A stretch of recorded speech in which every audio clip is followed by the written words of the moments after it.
On the other hand, your readings on the Quran made you say that Islamism is at the same time the most interesting and the less interesting of the monotheisms. Let's talk about the most interesting in Islamism. Islam claims to be the culmination,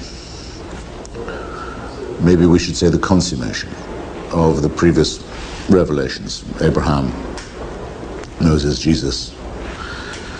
And someone doesn't deny these and says these also occurred, but now God wanted to round it off, bring the last words, after which there's no need for any more inquiries. There are no more questions. All the questions have been answered now. All you need is to recognize the good news and to fall on your knees in front of it. Well, this is a very dangerous doctrine, of course, because it literally suggests that the time for human inquiry has come to an end. That we already have all the information that we need. Nothing could be more horrible than that. And it contains also, underneath itself, it contains a direct threat. If you don't agree with this, there's something really wrong with you, and you may have to be brought into line. And the measures taken may have to be very severe. But this is very close to the other religions, the other monotheist religions too. Yes. It is of course true what that is the difference? Mr. Ratzinger, Herr Ratzinger, the Bavarian who calls himself the Bishop of Rome, and is called by his supporters, but not by me, the Pope, has recently said that only the Roman Catholic version of Christianity is the true faith. And of course he has no choice but to say this. That is indeed the teaching of the Church, and he wanted to reaffirm it. There had been some weakening on this point. They've been saying that since before the Prophet Muhammad. But the difference, I think, is this. There is no denunciation in the Christian Bible of the Muslim teaching, whereas the Muslim teaching says, oh yes, we understand the Christian Bible, we come after it, we're the final, we're the last.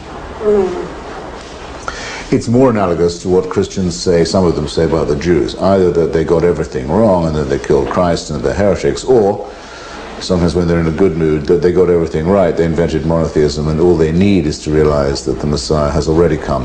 You're not waiting for him, he already arrived. My view as an atheist is that all religions are equally false. They're false in the same way. They prefer faith to reason. There's also a very interesting chapter in your book, the most generous, I would say, where you make the question, do religion make people behave better? And surprisingly, you say yes when you speak about Martin Luther King. No, I say no. I'm sorry.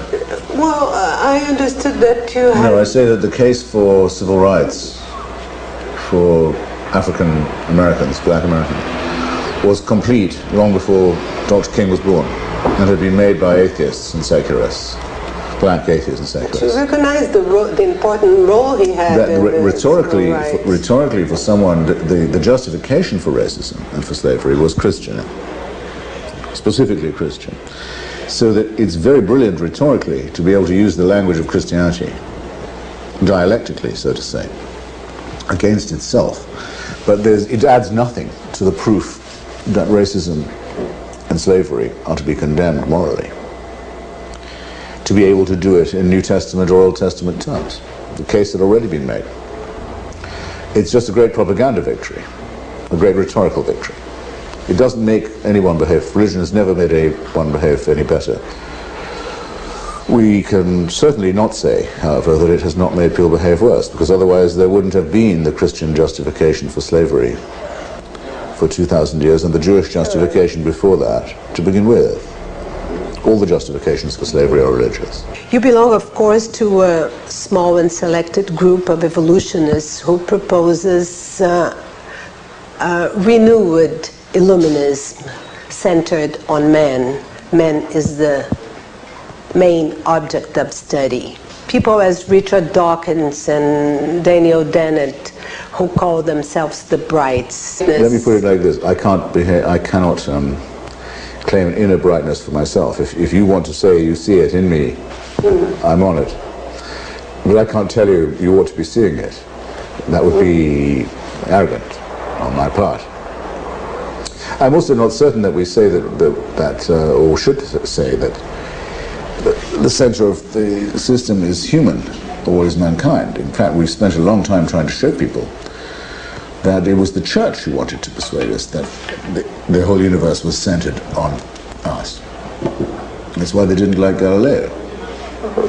They wanted us to believe that the sun went around the earth, that the whole of the universe was centered on our globe. We tell people to the contrary. We hardly even live in the suburbs, even in the outer suburbs of the known universe. And it's time that we realized how very small our role in this is. And only when we understand our sense of proportion are we likely to be able to think rationally about it. But inner brightness is also a definition of God, and there are others too. For instance, I picked up one from the leftist philosopher Tony Negri, who is not exactly a religious person, and he says that the only possible definition for God is the excess, the superabundance, the joy. Excess or superabundance. What there is a huge... There is not. No, there isn't. There's a huge deficit. We don't use our reason enough. We have faculties of reason and inquiry and skepticism that we neglect. We don't overuse them, we underuse them. It would be a great day if there was a surplus value to this. But there isn't. Anyway, can we believe that humanity is moving forward to this brightness? I don't think we're moving forward at all. Not at all? No. I think at the moment we're moving backward. I think the forces of theocracy are growing faster. All over the place? And with more confidence, yes, and with more violence, with greater numbers than the forces of reason are doing.